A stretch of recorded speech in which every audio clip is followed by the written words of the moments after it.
For site 2, the depth of soil was number 1, very deep and deep. The surface texture was silt loam.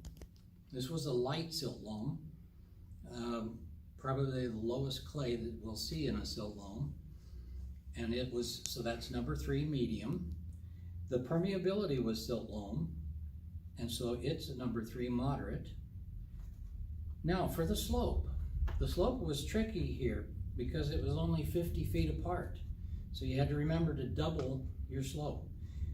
For those of you who were down on the bottom and estimating the height of that hill, you probably came out with somewhere around 20 to 30 feet, and then it was almost straight up. And so you probably, then if you remembered to double your slope, you were going to be well over 30% slope.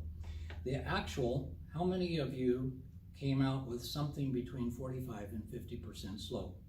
That was what it came out to between the stakes. The actual slope of the hill was much steeper than that. It was probably closer to 60% slope on the actual face of the hill. But between the stakes, it was 45 to 50. So number 6 is very steep for the slope. Now, this is something new in this contest. For the thickness of surface, it was 5 to 7 inches. No matter where I walked around on the site, it was about 5 to 7 inches of dark color, and not very dark at that, but it was still 5 to 7 inches. And in the marked area, it was 5 to 6 inches, but it was really, most people would call it 6 inches. It was right on the line. So, because the way we do it, it's 0 to 6 or 6 to 12, that we never try to do this in a contest, but there wasn't any other options for this particular site. So I allowed answers 2, moderately thick, or 3, thin, to be correct answers. However, 1 was more correct than the other. And the reason why 1 was more correct, and that would be number 3, the thin site, was the thin thickness of surface, is because if you looked around, that entire site was a very steep site, very much erosion. Most of the surface was off wherever there was no vegetation. And so the whole purpose of these contests is to train you to be able to evaluate and judge soil on various landscapes. And so on this kind of a steep landscape, you want to be thinking thin for a surface texture. There's not going to be a lot of organic matter out there. So thin was the best answer, but we gave 7 points for moderately thick, and we gave 10 points for thin. Okay, for the erosion, we had another situation with the erosion, wind, and water. Since the original topsoil thickness was 10 inches, and you probably came out with 6, that's 4 divided by 10 is going to be 40%. That's greater than 25.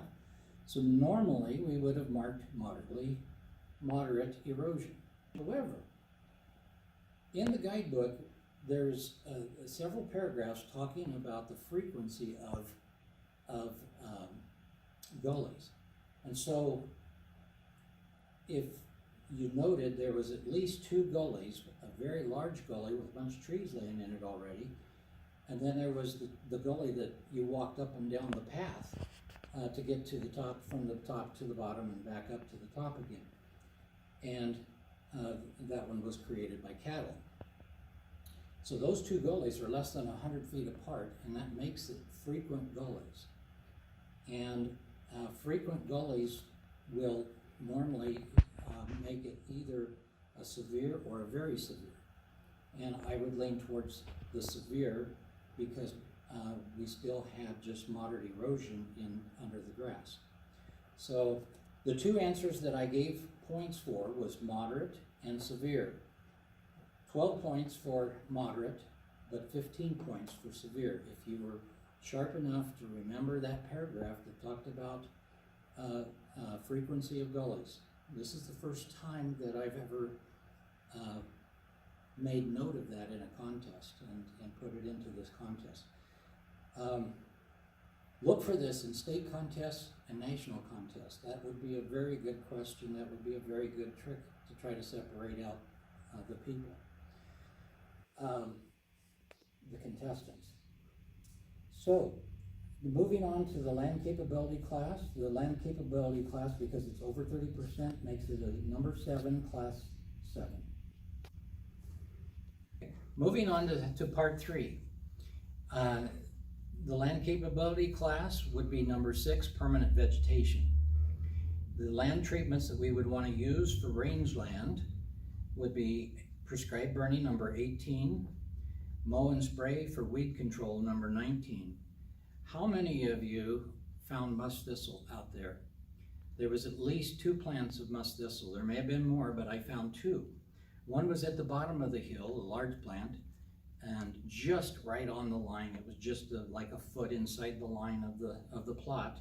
And the other one was about 8 or 10 feet out in front of the dead cedars, up on top of the hill. Number 20 would be marked control brush and trees. As mentioned at the beginning of the contest, we were going to count the trees whether dead or alive,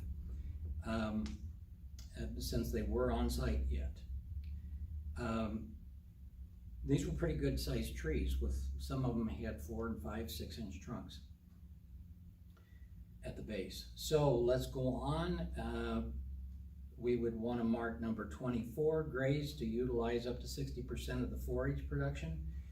Number 25, control gullies. We mentioned the 2 gullies earlier, and you would need to do something about those gullies to control those. So, again, that was 18, 19, 20, 21, 24, and 25. And then for the fertilizer and soil amendments, the pH was fine, the phosphorus was fine, and the potassium was fine. The nitrogen was adequate, so number 31 should be marked fertilizer or soil amendments not needed.